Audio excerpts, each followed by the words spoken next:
Hey guys, just thought I'd take a second here to show you exactly what I did to fix the Pro-Ject turntable hum that I was experiencing. From my understanding, the hum comes from three different paths. So one of the paths is the motor through the belt to the platter. The other is the motor through the plinth to the platter. And finally you have the motor through the plinth to the tone arm here, into the needle, and so on. What I did here is I actually got rid of two of those possible paths by completely separating the motor unit from the rest of the turntable here. As you can see, I actually cut this here and completely separated everything as far as the drive unit here, the switch, all the power that comes into this turntable is completely separate from the signal path. What I'll do here is I'll show you just a little bit underneath the plinth of how I accomplished this. Pull these pins out here. This kind of holds the whole thing together so that nothing's moving around, and I keep good separation between the motor there itself and this piece that actually spins the platter.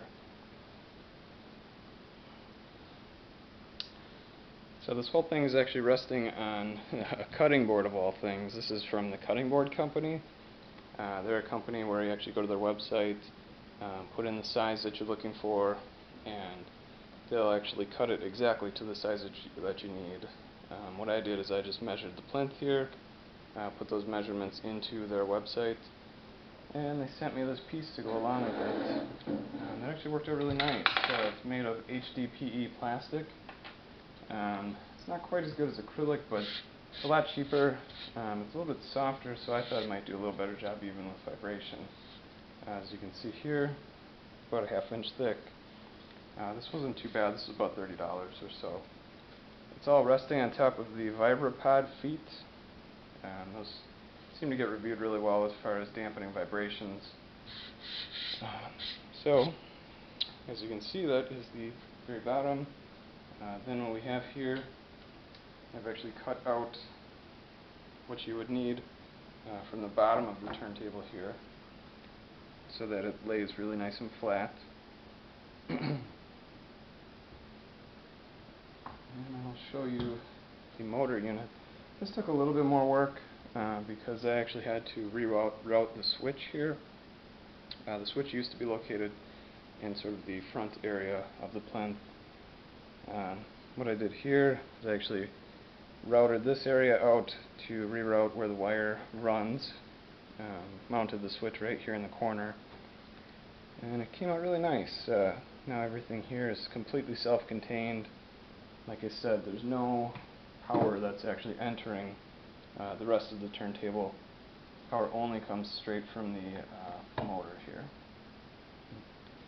Another trick that I did that I felt helped me out with my rumble here, I know some people completely remove these sorbitane pads. What I actually did was I just turned them upside down. I think that works really well. I thought of it almost like a megaphone. It didn't really seem to make sense to me why you would have it facing in this direction when you're essentially, the vibrations are essentially yelling through a megaphone into the plinth. You might as well just flip it over. That way it's concentrated in a much smaller area, almost the same way that like a metal isolation foot would do, isolation cones, to focus the energy in as small of a spot as possible. As you can see, it took a little bit of router work here with the cork to get everything to fit correctly, but after I got it right, it all just sits very nicely there.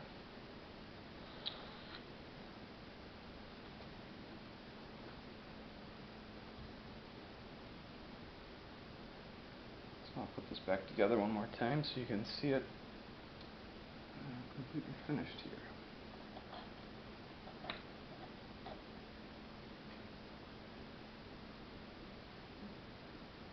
I did use neoprene here, neoprene washers underneath the screws.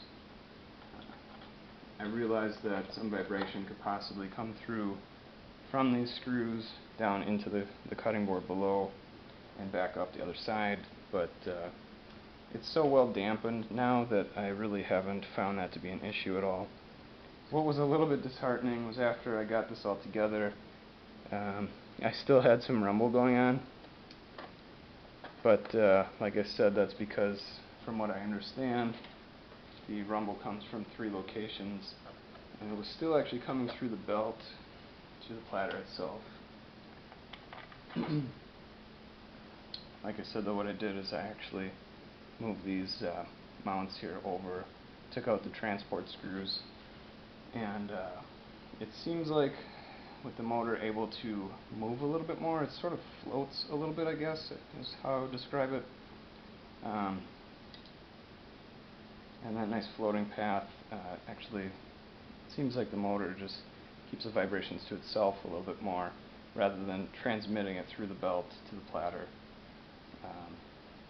In the end, after all this was together, it's pretty neat that you can finally throw on a record, and in the silent parts of the music, all you can hear is actually the needle just dragging along the bottom of the vinyl. You don't have any sort of rumble whatsoever in the end. So, I don't know if many other people will take such drastic measures that I did to get rid of the rumble, but I just wanted to create this video in case anybody else is feeling adventurous and wants to give it a shot.